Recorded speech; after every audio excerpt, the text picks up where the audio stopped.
Hussein Dajani, and I will be your moderator for today, joined by Huzaifa and Rami.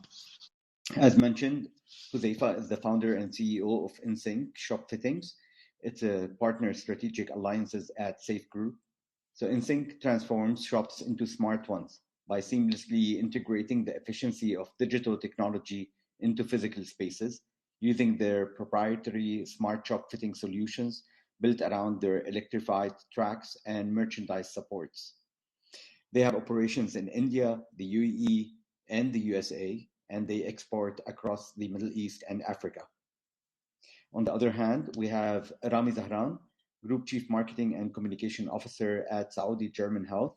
It's a corporate entity which has various assets, including, to name a few, hospitals, clinics, pharmacies, and an academy. Welcome, gentlemen, and thank you once again to our viewers for attending this session with us. 2020 has been a very interesting year. To some, they call it the COVID year or the pandemic year. Myself, I call it the customer year, because so many things have changed since 2020 to date in the way customers behave, in the loyalty of customers towards brands and organizations, with regards to the wants and needs of customers. And they put a lot of pressure and challenge on organizations to reinvent themselves. So what we say is transform or die, or be future ready as well. Again, as I mentioned, my name is Hussein Dajani, and I'm the General Manager of Digital and Customer Experience Transformation at Nissan Motor Corporation for the region around Africa, Middle East, India, Turkey, and Oceania. And the automotive industry, as you know, has been hugely disrupted due to the pandemic that took place. You see, it started as customers were scared of going to the showrooms because of fear of COVID. So we are not an NGO at the end of the day. We need to ensure revenues. Customers, on the other hand, as well, were scared of taking their vehicles for service maintenance because of fear. And this put a lot of challenges on us, turn things around. If customers are not willing to come to us, how do we come to them? According to their own times and according to their own availabilities.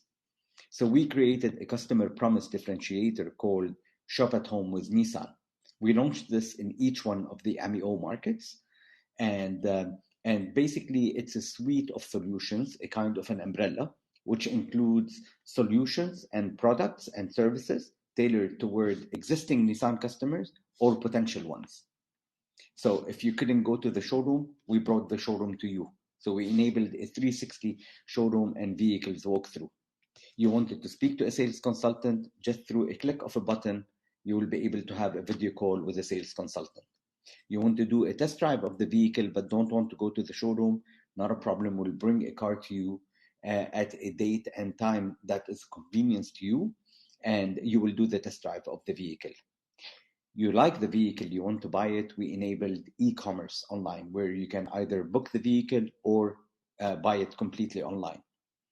You want to take your car for service maintenance and you don't want to go to the service shop, we will come, pick up your vehicle, do service maintenance to it, and bring it back.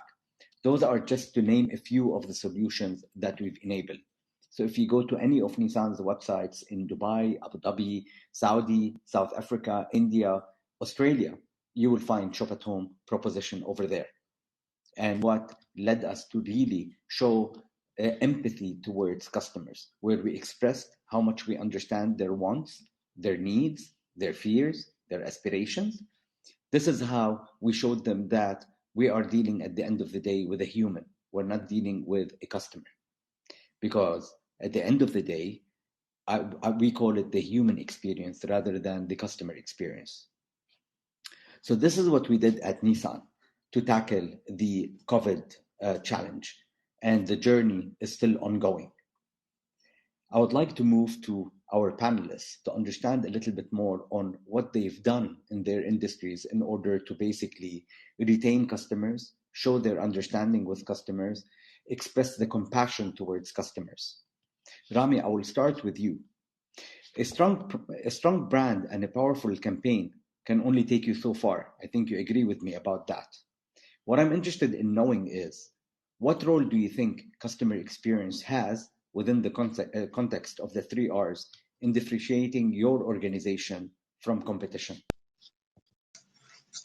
Yes, so thank you for that question, Hussein, and thank you for your intro. Very inspiring what you guys did during the pandemic, and I think it goes without saying that I'm sure it was not easy, and so great job on you guys for getting there.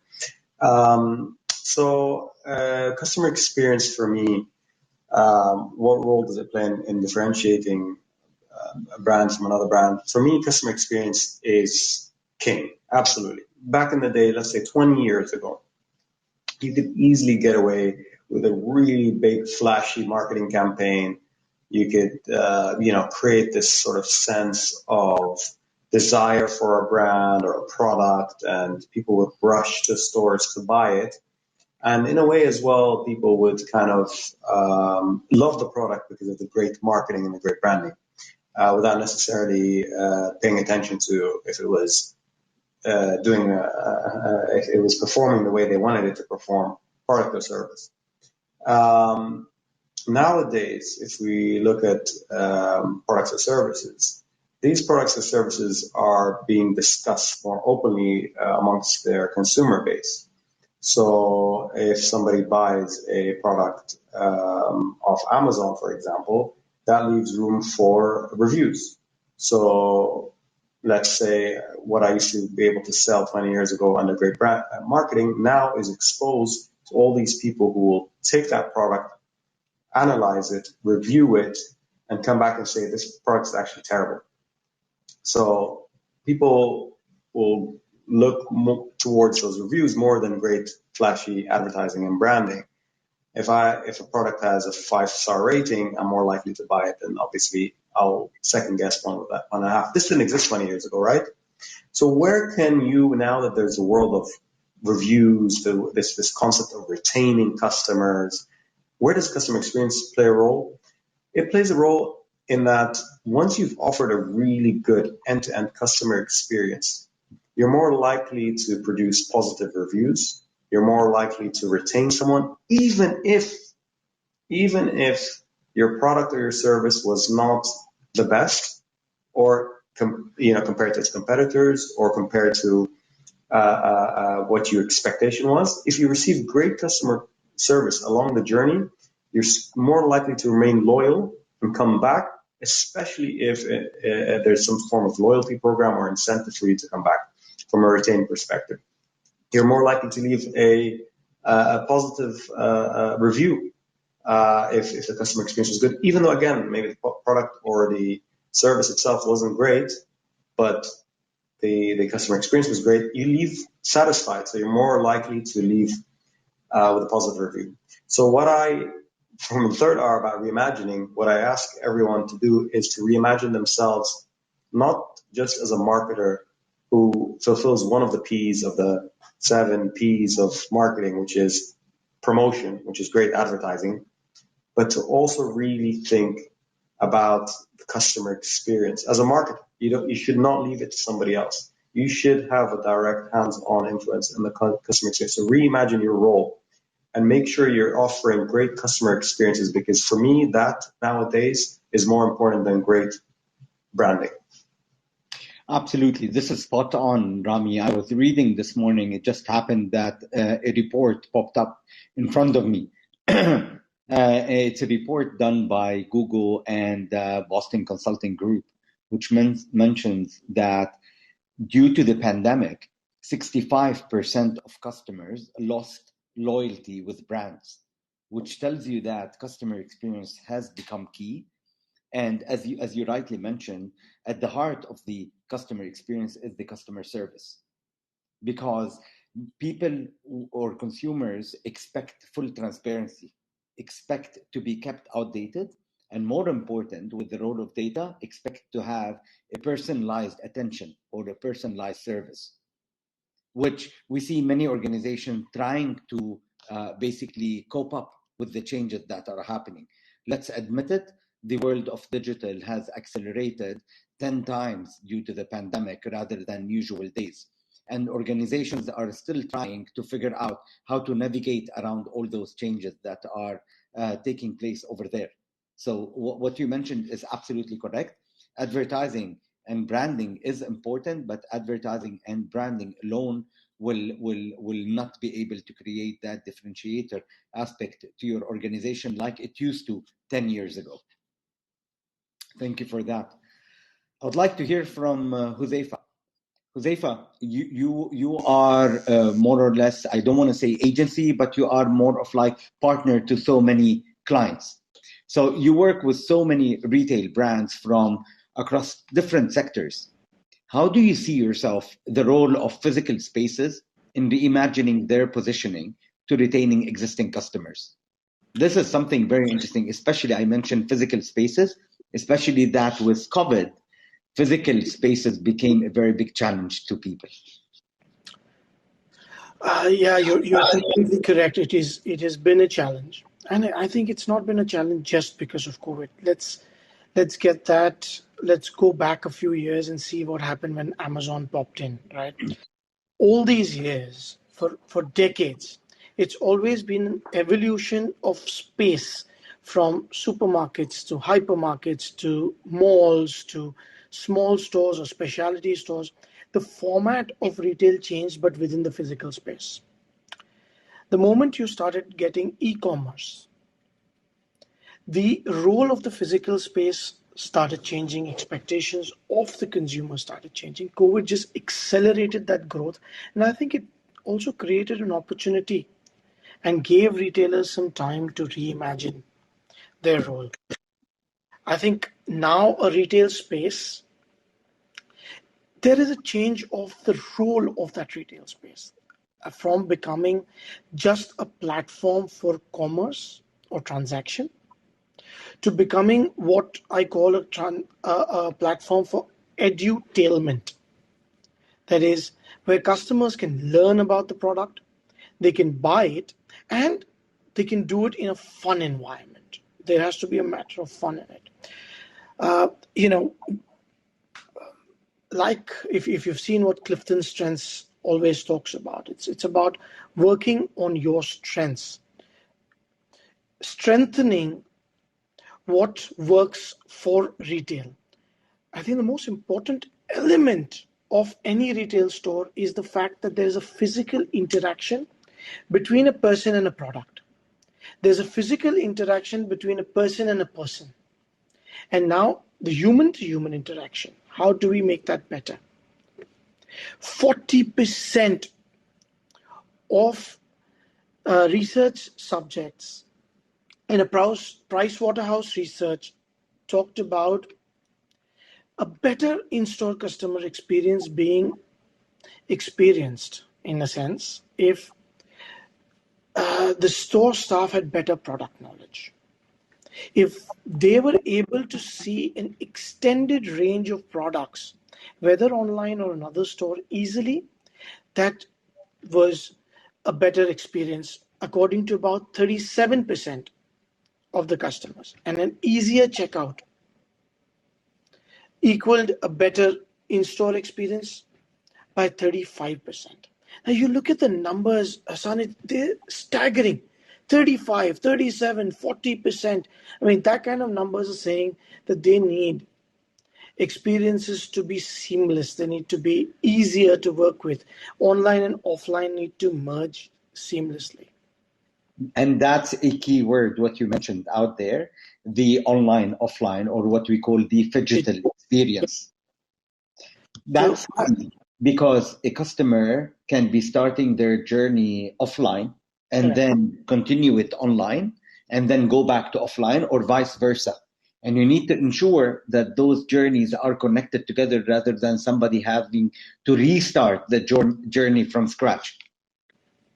And we've termed this excite, explore, engage, the 3 E's of experience. And I have a small video that takes you through the journey of a modern young woman called Angel. And she's going shopping because she's going to go out with Sam, her partner, on the weekend. And this journey shows her experience in a store developed by InSync and how the whole element of touch, feel, smell, and then using a digital platform to check out how all of this comes together. And just before we run into the video, I want another small part of this experience. Today, retail does not take into consider smell as a very huge factor into the retail experience. Some do, but not all. In at Retail Design Expo in UK in 2016, Kate Nightingale spoke about the case study of anthropology and how they took their sales up by 40%. I'll repeat that, 40% by just adding a fragrance called Rose Maruk in the men's segment and vanilla for the women's segment. And the moment they swapped these two, the sales dropped below base. And the moment they removed the fragrances, the sales came back to base level, showing that only the infusion of smell was able to influence sale at that level. And this video will show you how we've added even smell to the 3E experience, and that also within the rack. Now, we as product designers, we design solutions, shop fitting solutions, which are electrified, which plug in lighting to ensure that you get complete lighting on the product, ensuring that every merchandise is in perfect lighting. We include smell to give you that olfactory experience, which is one of the best connections that you can have with a brand.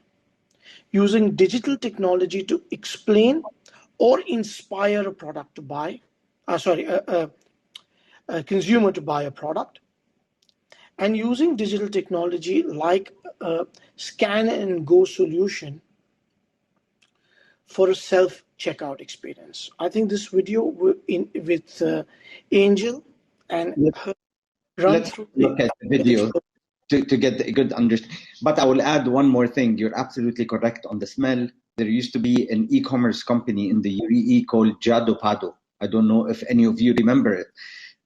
It was a very successful e-commerce company, which they sold out the company, and I used to buy from Jado Pado just to be able to get the scent inside the bag when they deliver their products. It had an amazing scent, and it attracted me a lot. So let me share the video which you were talking about. I'm sure everyone is eager to watch it. So let me put it on the screen. Can you all see my screen? Okay. Yes.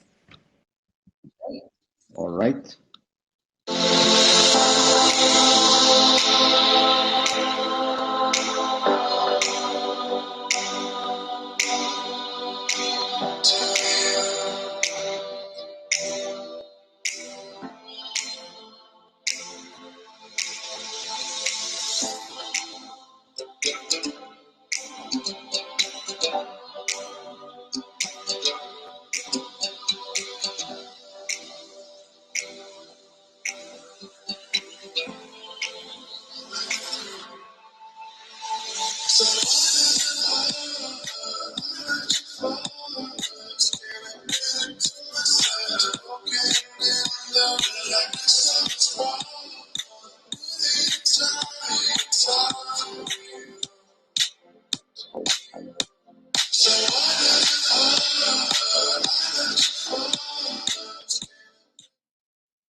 Thank you so much for that, Josefa. This was really interesting to get to see the experiences in the retail spaces. I want to move back to Rami. The healthcare industry is I believe, is being disrupted exactly like the automotive industry. Especially during COVID, I can tell you so many times I got emails from our HR in the company or admin telling us if you want to do any psychological sessions with any of the doctors online, we are providing this to you. If you have any health concern, you can schedule a video call with this doctor and that doctor. This has changed. Usually you go to a doctor, you sit face to face with the doctor. With the pandemic, things changed completely. I've done various calls with doctors over a video call where I was able to manage my health or any of my family's health due to the COVID. So, Rami, the healthcare landscape has become extremely competitive. Let's be very honest. The number of hospitals or clinics or pharmacies in the region has grown a lot. How do you utilize technology to really stand out from others, especially with the entrance of, be it metaverse, augmented realities, virtual realities, so on and so forth? Yeah, so I go back to the whole idea of offering, to differentiate yourself from your competitors. It's all about offering a great customer experience. For us at Saudi German Health, we used to be Saudi German Hospitals Group, but we've rebranded recently to Saudi German Health because we're more holistic as an organization. We're not just a hospital that just offers you hospital care. We also offer, we have an academy, pharmacies, clinics to make more of a holistic approach, which is part of offering a better customer experience so that you don't have to keep going to different centers and different places from a customer experience perspective. In addition to that, as you mentioned, the use of technology can really help differentiate you and improve your customer experience. So you mentioned a part of the way technology can be used, which is telehealth, or at least video consultations. I'm assuming that's the extent of it. Video consultations are just a small bit of the whole telemedicine spectrum. The world is progressing in a way that, from a technological perspective, that in the medicine world, that one day we're going to be able to truly be able to sit from the comfort of our homes and be monitored and have these monitoring devices send back information to our doctor. Our doctor is going to be able to keep us monitored, to give us feedback in real time, and be able to prescribe us medication, have them delivered to you, all of that from the comfort of your home. These elements exist today in bits and pieces, but what I think everyone's racing towards in the healthcare industry is ensuring that they put that all together to offer a fully comprehensive experience using technology to offer best-in-class customer experience, again, allowing you to differentiate yourself from customers. We're putting together a lot of these things. They obviously take time. COVID was a catalyst, so at least the video consultations part, was something we activated from our end, virtually overnight. We've been discussing this for so long, but now, when the time came for it, we were able to do it overnight. So now it's been a catalyst, and for us, technology is our number one priority to be able to introduce excellence in customer service. The other thing we did as well was when we rebranded, we introduced the concept of caring like family. Caring like family means that every patient who walks through our doors or every staff member needs to be actually treated not like a customer or give them exceptional, not just, give them exceptional treatment as a customer, but the way you would treat a family member of your own, a brother, a sibling, a sister, a parent.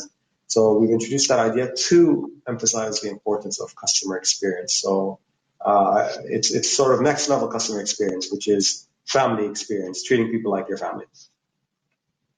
Rami, I have a question to you. As somebody who, when dealing with hospitals or clinics, utilizes a lot, for instance, WhatsApp as a mean of communication with those. And in addition to this, after I do any test, I go to the app of the hospital to be able to see the results and all of that. Are those two means of communications areas of exploration for your organization? Absolutely. So we know the importance of WhatsApp in this region, particularly in Saudi Arabia, where business is conducted through WhatsApp, right? Over email in a lot of instances. So we are looking into how we can utilize WhatsApp, for not just from a chatbot perspective, but we actually do utilize already, as it is today, WhatsApp to communicate with a call center for bookings, etc. Plus, we do have an app existing, which is also getting completely revamped, that will allow you access to all your medical records, to your recent visits, to your history, to all of that, so that you can be empowered as a patient to not have to rely on only when you are in the hospital to have access to these really important bits of information about your life, about you, which used to be the case if you're thinking even 5-6 years ago. The only way you could get any information about your by yourself was visiting the hospital directly, maybe through emails. But now you should have it on the go, and this is where we're looking at, as you said, mobile apps to enable that. And Rami, pardon me for asking so many questions about this, No, because the healthcare industry is absolutely fascinating in terms of how it's being disrupted. And I always look at what, healthcare organizations such as Mayo Clinic or Cleveland Clinic, what they do abroad, not even in the region. And when we talk about digital transformation or technologies or customer experience, you see there are many ways to tackle this. It could be to the end consumer from when they're engaging with the organization, or it could be from a doctor perspective with a customer, especially when conducting operations. For instance, the spectacles of Snapchat was used a couple of years ago in order to be able to connect two doctors, each one in a different country, where they can help each other while an operation is happening. Are those areas being explored in your organization into taking healthcare to the next level? Oh yeah, so it has to be technology that is right? Because sometimes some of these things can be a bit gimmicky. The technology, maybe some of this can, some of the augmented reality concepts and ideas. Initially, they make for great marketing, and you publish them, and everybody says, "Wow, this hospital is using that." But in reality, medically, they have no clinical use. But some of the areas that we've definitely already implemented. So we were the first private healthcare group in Saudi Arabia to introduce robotic surgery for knee and hip replacement. So the technology of robotics is phenomenal. It allows for very precise surgeries, for quicker recovery times, as well as for less of a need of revision. One of the issues is sometimes you need revisions over time, because the work that a surgeon did needs to be sort of redone. Whereas with this, it's so precise that it allows for better precision, and it's minimally invasive. I've myself attended a robotic surgery. It's incredible. Doctors on one end, patients on the other end, and it's doctors being, patients being operated on. So it's incredible. So we're definitely, it's this kind of technology, the type of technology that has impact and meaning is what we're looking for, not just the type of technology that offers good marketing. I love you mentioning this, especially on the gimmick side, because I see many organizations jumping into solutions which they just jump on it for the sake of making a buzz around it, but it doesn't really add value to the customer at the end of the day. So I like the fact that you are taking the consideration from a customer point of view, rather than just for the sake of creating a buzzword around it or a press release. So I like that a lot, Rami. We are getting short on time, so Huzaifa, I'm gonna have the last question with you, but we need to be short in the response.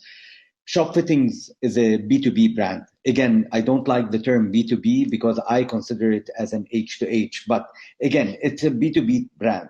So why did you decide to start the experience centers in various countries? I'm very eager to know about that. So, Hassan, experience being the key word. Now, unlike most of our competitors who are reactive, in the sense, a designer would go and give a design and then they would build on the design. We are proactive in our design as well as research driven. So, how do we showcase what we have created was a very big question when we were envisaging the brand in sync.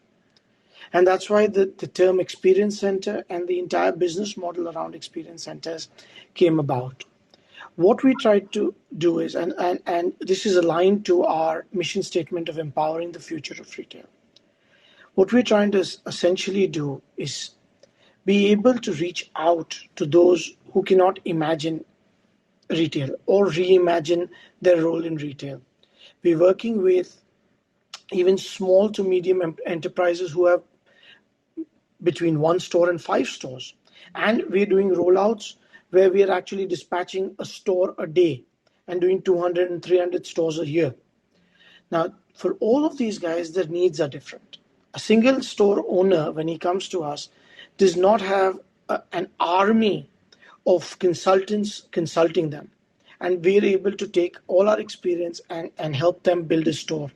To the extent that we even tied up with designers who present their design in AR at our experience center.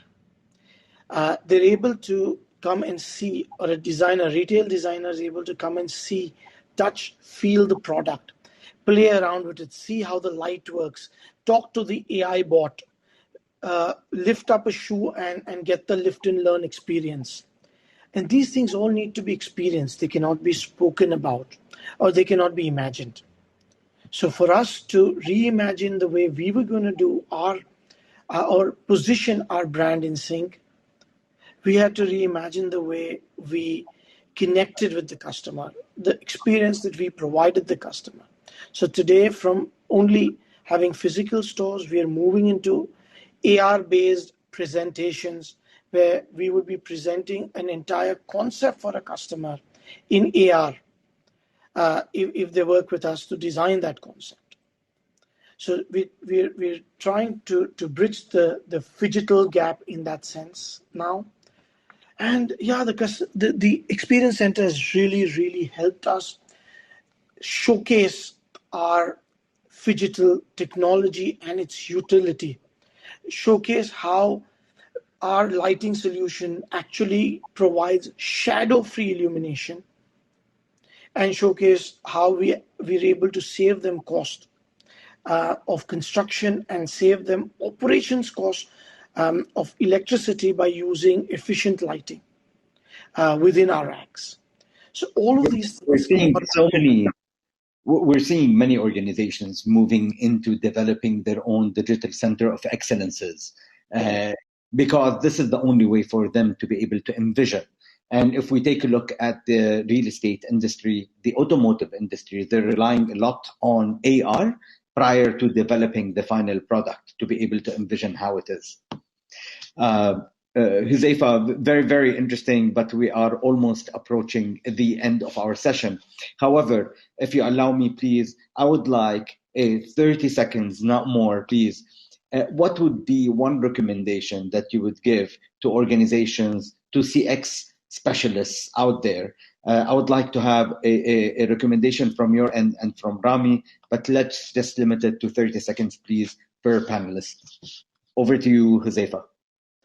So I think the one thing that we should look at is don't discount the future. Today in Dubai, when we're here, we know how the Dubai government has always looked at 50 years in the future. As a retail brand, you can't do anything different. If you want to survive the decade, you need to think 2 decades and start investing into that today for experience. Experience doesn't come overnight. I love this a lot. That's a brilliant recommendation.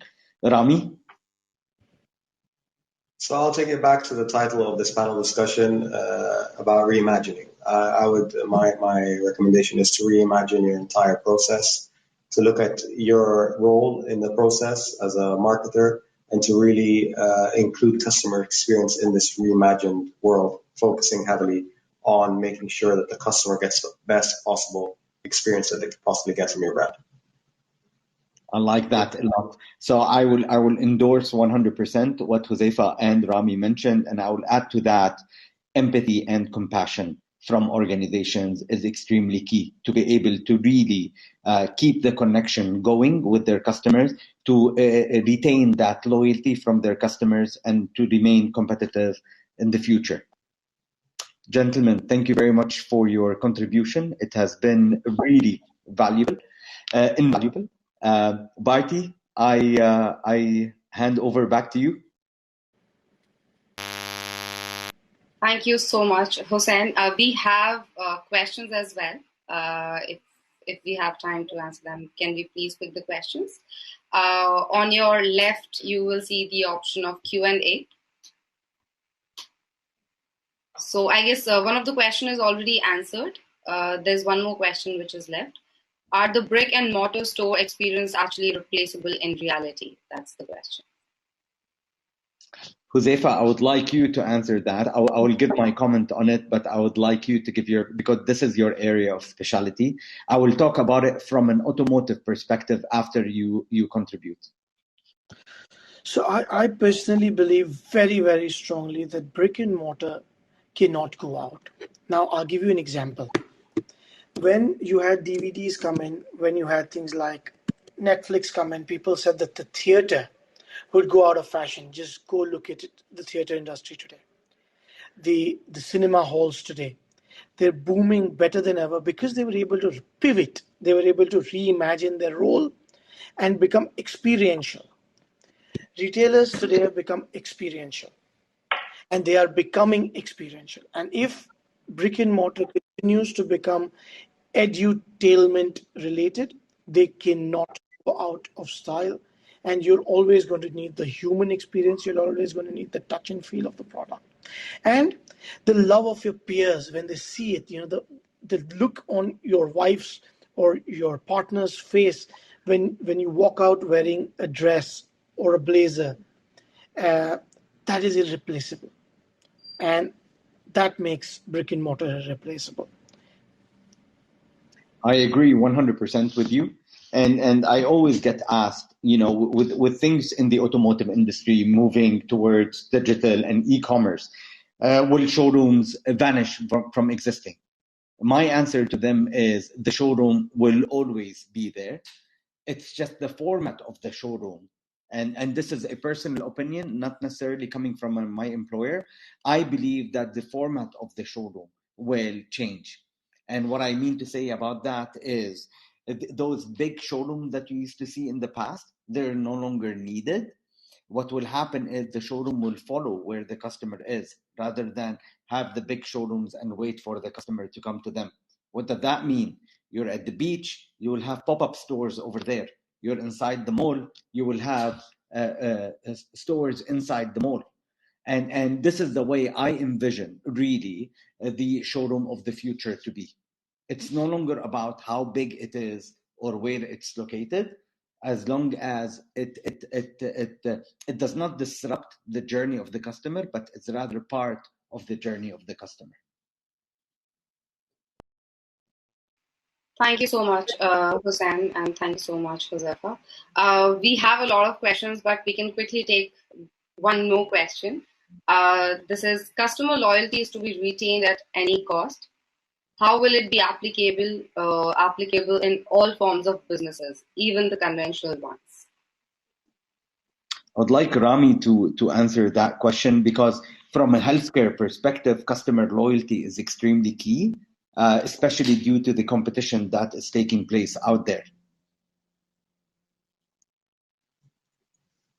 Yeah, so definitely there are different ways. We're actually working on something I can't speak about it yet until it's launched.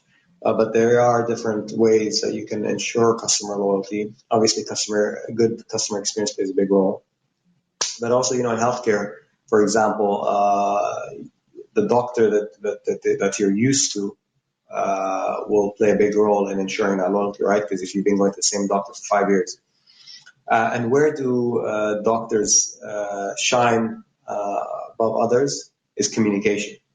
So one of the things that is important is facilitating communication between patient and doctor.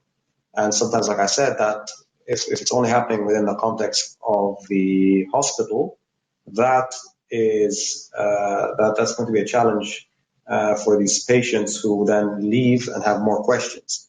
So for me, the enhancing that customer experience, and you mentioned this, Hassan, earlier, is a doctor-to-patient interaction and ensuring that there's good communication or capability to have communication between the patient and the patient and the doctor. So it's not necessarily always, that it's all about this big flashy technology. Sometimes it's just about changing certain processes, even in traditional industries like healthcare. It's just about changing one or two processes that allows the customer to have more access to the things that they need to have access to, like in our case, the doctor. Absolutely. And I would add to what Rami mentioned is I think the key winning factor for loyalty in the future is going to be personalization.